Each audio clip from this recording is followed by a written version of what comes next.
Welcome, everyone, to Family Talk. It's a ministry of the James Dobson Family Institute, supported by listeners just like you. I'm Dr. James Dobson, and I'm thrilled that you've joined us.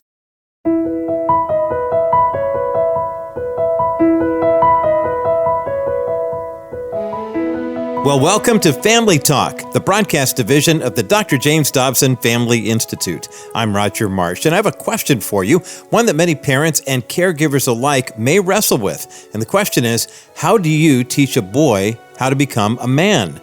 This aspect of parenting, if left unchecked, can oftentimes lead to not properly guiding our sons into adulthood. On today's edition of Family Talk, we want to provide you with some insight and some answers to this age-old child-rearing question. Now, the conversation we're about to hear was recorded several years ago, but we hope that you will find that this content is as relevant today as it was back then.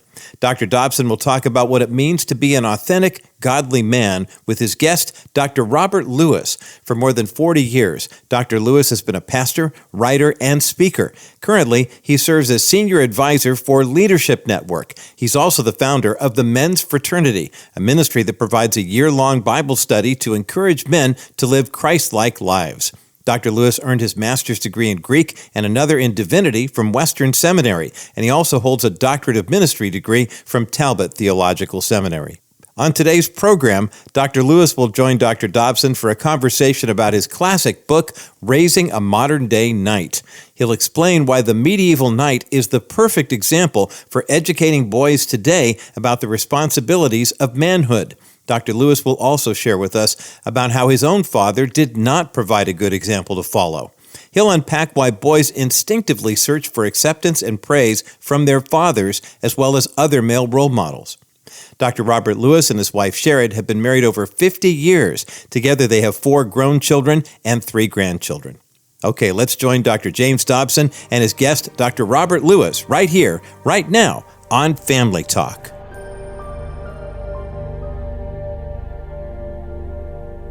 It has been your concern for a long time that most boys and even young adults do not know, maybe most is too strong a word, many boys and young adults don't know what it means to be a man.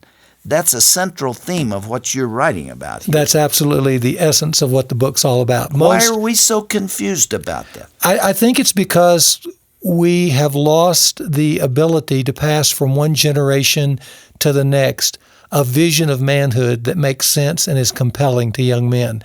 I think what a lot of dads do, the best dads, they'll spend time with their son, they'll have experiences with their son, they'll emotionally maybe even connect well with their son, but what they don't impart are some of what I think are the essentials of what it means to be a man in a way that is practical, specific, and compelling. Well, you can't teach what you don't know. Many fathers aren't real sure what it means to be a man either. Well, that's exactly. I don't want to, disparage a lot of people here, but the culture is confused about that. Well, I don't think anyone has, in a sense, authorized the last few generations of dads to think it was their responsibility to do more than just provide for the home. I don't think they sense that they are to impart some kind of masculine vision that has specifics attached to it. They think their sons are just going to catch manhood. And as I always tell dads, I say, manhood is made. It has to be forged, and it's best forged under the wings of a dad. Yeah. Well, I wrote in my book that boys are not born knowing how to be a boy, much less a man. And there's a lot of confusion in how that information is transmitted. And a good part of the problem of homosexuality results in an inability to disengage from the mother's role at about 18 months to 5 years and reattaching to a good man. And that you can get lost. There can be a sexual identity crisis in that transfer. If it never occurs, then you move on through childhood not really knowing who you are and what you're supposed to do, especially in this culture. Well, it sounds a lot like the home I grew up in. I mean, the home I grew up in my dad being a World War II veteran, but emotionally absent from our family and not knowing how to personally connect with the three boys that were running around his feet in those early days, we suffered a huge loss in that and a huge vacuum, and it confused us all. And different sons went different directions. One of my brothers went the homosexual route. He died of AIDS. That's right, because of the disconnect that occurred there that never was filled. And that's precisely what I was talking about. So your brother is a living example of that lack of transfer that occurred because your dad wasn't there. Yeah, he went one route. The other two boys went, we didn't go the same route, but we went different routes trying to fill that vacuum. Yeah. I mean, I poured my life into athletics. My brother poured his life into music. But we were all on a quest for something we didn't understand. You talk in this book about your dad quite a bit, and in a very poignant and powerful way. Your dad was an alcoholic. It's okay to say that. You said it in the book. Yeah, it's okay. Yeah, and that it's a reality. He was not only not a good father, but he had the capacity to be pretty violent. Well, when I look at my dad now from adult eyes, I don't think it was my dad didn't want to be a good father. I think what I've learned is most men who are dads want to be a good father, but if they don't know how, they become clumsy, awkward, distant, and sometimes abusive. But I think my dad, he would have wanted to connect. I've never felt like he didn't want to connect. He just didn't know how, and the frustration of that, plus a lot of other things in his life, led him to a place where alcohol basically consumed his life. The violence that happened in our home was really more of the result of alcohol than being a mean-spirited person. In your childhood years, do you ever remember him telling you he loved you? No. Never. And were you reaching for him? Oh, yes. I think we would climb into his lap and do things. There were ways he showed affection, but the ability to verbalize affection was just something that was absent from our home. And that hurt. I mean, I didn't realize it was hurting. I think what young boys do growing up in a home where they have that kind of emotional distance, they learn to compensate for it in different ways. Sometimes not very healthy, but they learn to compensate. The thing is, you in some ways you cease to feel. You just have to put that aside and then point yourself in a different direction. It's what I did in athletics. Well, you were on a quest to find out what it means to be a man. Right. You've obviously found it. You're a very masculine man today, and you have led a church.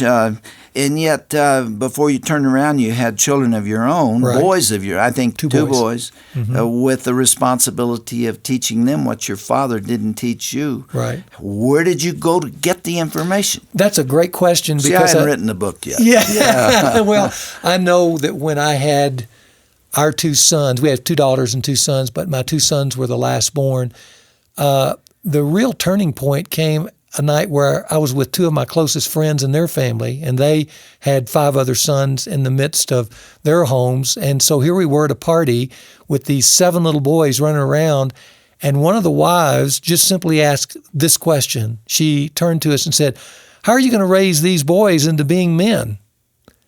And the silence, good question. Yeah, and the silence that followed was deafening, because we looked at each other, and I think that's when it first hit me. I really didn't know. Maybe it was just one of those aha moments where I said, I'm going to find out. And so that began the quest, not only to be a good dad, but to discover a masculinity that I could see, understand, and communicate. Well, what you learned is now in this book, Raising a Modern Day Knight. And there is meaning to that title. It's not just an announcement that you're going to be talking about fathers and sons, but you use as a model a medieval, classical approach to knighthood. Right. Explain what you mean by that. Well, in this quest to understand how to raise my sons into men, we took a summer in Europe on a mission trip as a family. I want to give my children that kind of experience. And when we were there, we actually lived in Poland for a summer. and got to explore these castles. And that's where I got the first idea of this, because number one, knights, just by their very name, are associated with men who lived above the age, the Dark Ages. And I thought, that's what I want my sons to be like. That we're living in a difficult time, a crude and coarse culture. I want noble men to be my sons. And so I started just looking at these knights around Poland in these castles, and you begin to see that knighthood was a process. It started with a young lad who trained under a knight in just the rudimentary elements of taking care of a knight as a page, and then he moved to being a kind of a partner with a knight as a squire up till he was about 18. Then he went through a process of becoming a knight, which was usually in his early 20s, and then he gave his life to a cause that he spent the rest of his life pursuing. And I thought, when I think of a boy, when I thought of my own childhood, I thought, I go through stages that kind of follow those parallels. When you turn 13, as you have so eloquently written about becoming an adolescent in your tape series, I thought 13 is a critical stage, a page stage. Leaving home at 18, going out on your own is a critical stage, kind of like a squire. Being affirmed by a community of men when you're setting foot into the work world at 21 is kind of like becoming a knight. And then a cause to live for is your work, and the woman that you pledge your life to. That's kind of the cause of life. And I thought those would be wonderful as benchmarks to point our sons to, and at each moment, each one of those critical transitions, to build masculine truth in and to envision for them what an authentic man would be like. You mentioned adolescence. Many people don't know the difference between adolescence and puberty. They think they're one and the same. They're really not. Puberty is that time of sexual awakening. All the hormones are beginning to increase, and all of the influences of that early adolescent period. But adolescence itself refers to, it's actually a cultural term. It refers to the period of time between childhood and adulthood. And in our culture, that period is the longest of probably any culture in history, because if you're going to go through high school and college and maybe graduate school, you're still dependent on your parents in some cases. You're still not independent. You're still not a man. You're a student. You haven't quite gotten there. So that adolescence can be protracted.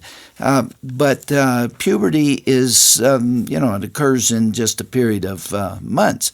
I'm told that there are African tribes which have no adolescence. A young man reaches 13, 14 years of age, and he is sent out into the wilderness at night to fight lions or snakes or whatever's out there. Even if they're mythical, he's out there alone for the night. And then he comes back the next morning, if he survived, and he is a man. He goes from childhood to manhood in one night. He fights in the wars. He is treated like a man. He has the respect of a man. He can marry like a man. And we just have it a little different right. in Western cultures. That's right. But you are attempting to shepherd a young man through childhood and adolescence and young adulthood, if possible. That's exactly right. According to a plan. That's right. So it's not haphazard. That's right. And it doesn't get extended where what you have is a 30-year-old boy. Yeah. What you have is a son who, as he grows up, has road marks and markers and a community of men cheering for him to begin to make what I call responsible changes and to see a responsible and noble quest for his life that he can begin to orient his life to as he moves through these stages. So like, for instance, at 13, for my sons, I went through your Preparing for Adolescent tape series. Did you really? Yeah, that was one of the things we did it 6 weeks before their 13th birthday. Yeah. We would meet in the morning. We would have a discussion. Sometimes it would extend to the evening. But on his 13th birthday, we had a ceremony. And at that ceremony, he was presented with this vision of manhood, this definition of manhood that's summarized in the book. And I told him at his party that night, at that ceremony, that he was to memorize this definition, because from this point on, as a 13-year-old and beyond, I would call him to this definition to account, and that he could call me to account. for that same definition, so that together we could share a new manhood language of vision that we were both still on the quest for and would remain on the quest for the rest of our lives. And after that point, you dealt with him not as a child. That's right. But as a young man. That's exactly right. Ceremonies are significant because they become milestone markers, and they show that at each point that more is expected. I did a wedding just the other night, and one of the things you do is you have this elaborate ceremony for a man and a woman because they know they're going through a significant life change. And at the end of that ceremony, they'll walk out with symbols on their fingers and new responsibilities in their life. At each one of these ceremonial occasions, that's exactly how the son leaves. He leaves with some symbol of that moment and new responsibilities, that he's being challenged, not just by me as his dad, but I always incorporate a community of men to show that it's not dad's opinion, that this, with the men that he admires in his life, that this is a noble quest worth giving his life to, because not just dad, but other men are speaking the same language. So the key marker is at 13 because of the changes that you said occur in his life, his body. He starts seeing life differently. At 18, we do another major ceremony, mainly because each of our sons were leaving home to go to college. They were going to now have to make new decisions alone for themselves. Their manhood would not be supported by the family anymore. It had to be supported by an internal vision. At 21 or 22, at that point, there was another ceremony, and that's where he was invited into the community of men, into this group of men that joined with me in the book to raise our 7 sons together. It's amazing that you came up with this understanding, not having seen it modeled, and yet I know the answer to why, because you say in the book you had a coach who modeled it for you. That's right. I did too. Did you? Of course, my dad was a wonderful father and a great role model, but I also had a coach that had a major impact on me. Well, I had, as any son who feels that disconnect, every son has father hunger. And I've met men as old as 70 who still have this incredible father hunger. They would just love for their dad to still say, I love you, or I'm proud of you. And it just so happened that this coach, his name was Hoss Garrett, took note of me as I was coming up as a sophomore, junior, and senior in high school. And it was the little... What did you play? I played middle linebacker. And there were just little... Only sissies play that position, right? That's right. We call it the headhunter position, and I loved it. But I had a lot of anger to express in those days. Yeah. And somehow that actually helped me in some ways being an athlete. But on the positive side, this coach, just in the way he took note of me and would affirm me in little ways, I could feel my soul connecting to his. And I think he knew that, and he knew how to speak into my life at important moments. And it was so impactful on my life that when my firstborn son was born, the first thing I wanted to do was name him after my coach. Really? Yeah. I talk in my book about the single mother, and she worries often about the fact that there isn't a husband there, a father, to model these principles for her son.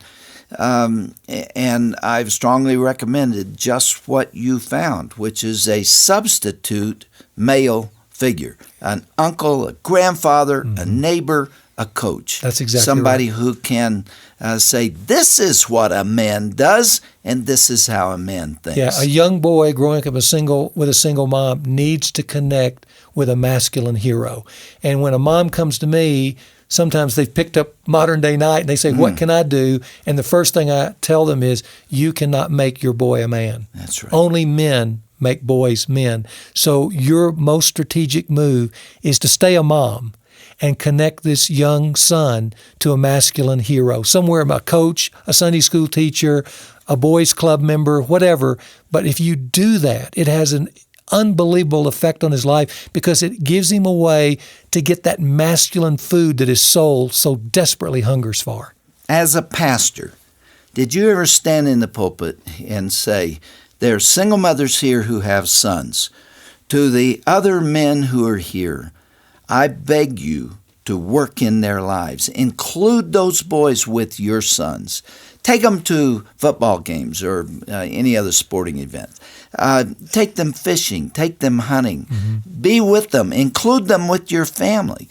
Because that's a God-given responsibility. It's huge, and it has a huge impact. In fact, not only I did that, we had a number of men who formed different mentoring groups. I think of one who actually he was a well-known hunter and fisherman, and he actually got all the sports clubs of Arkansas to give a free day where dads could bring not only their sons, but a male from a single-parent home to spend a weekend hunting or fishing on these very nice hunting and fishing clubs. But while they did it, to allow this young boy the opportunity to drive a four-wheeler and to know how to hook a fish and to feel that masculine spirit out in the wilds, to connect with him so that he would have somebody to look to. Well, that's what my dad did for me. I've said many times that my dad would take me hunting. We'd get up at 4:30 in the morning, and we would drive out to the place I call the big woods because the trees looked so big to me. We were hunting squirrel and quail and other things at that time. And he was different out there. He was mine. He was with me. He related to me like a man out there. He was busy and into other things at other times. My father was an evangelist. He was gone a lot.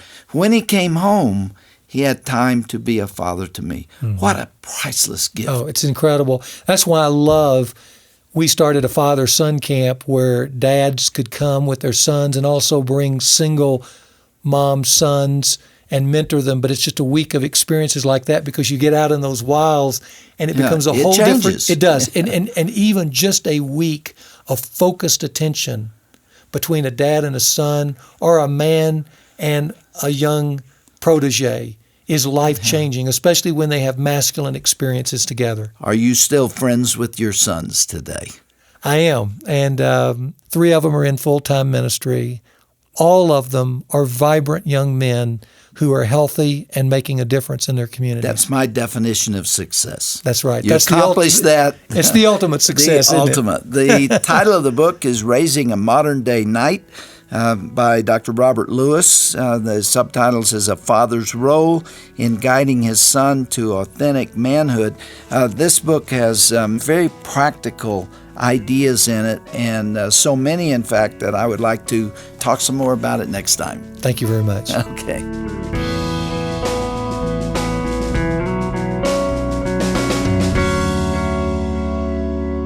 Well, it is no secret that boys certainly need God-led male role models to show them how to become men.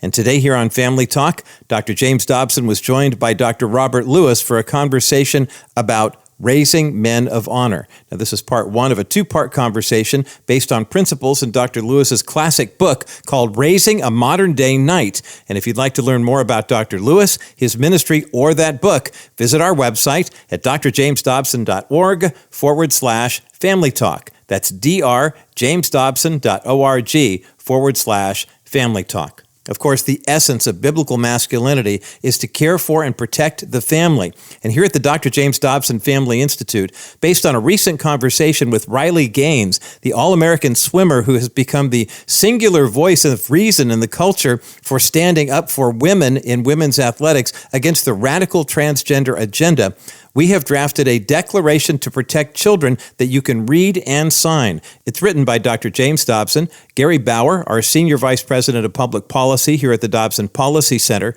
Dr. Owen Strand, Senior Director of the Dobson Culture Center, and Joe Warsack, the President of the James Dobson Family Institute.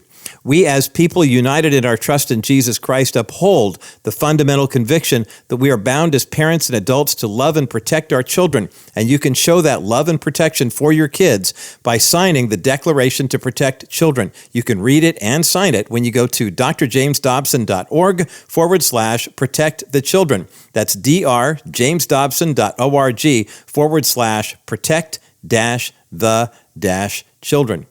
Now, I mentioned Riley Gaines as one of the voices crying out in the wilderness for biblical values against the evils of this world. Well, as we approach Decision Day 2024, which is November 5th, Election Day, it's no secret that as Christians, one of the most important things we can do to witness our faith in Christ in the public square is to vote. That's why here at the Dr. James Dobson Family Institute, we've done the heavy lifting for you. We've researched the most important issues that Christians and Americans are facing today, especially in the swing states. And we've put together fact-based voter guides for each of those 10 key areas of our country. You can compare the candidates based on the God-given, long-standing values that have made America a beacon of liberty. To get your copy of our free voter guide, go to drjamesdobson.org/countdown to decision 2024. That's drjamesdobson.org/countdown-to-decision-2024.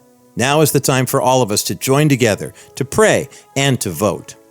I'm Roger Marsh, and you've been listening to Family Talk, the voice you trust for the family you love. Be sure to join us again next time for part 2 of Dr. Dobson's conversation with Dr. Robert Lewis, talking about raising men of honor. That's right here on Family Talk.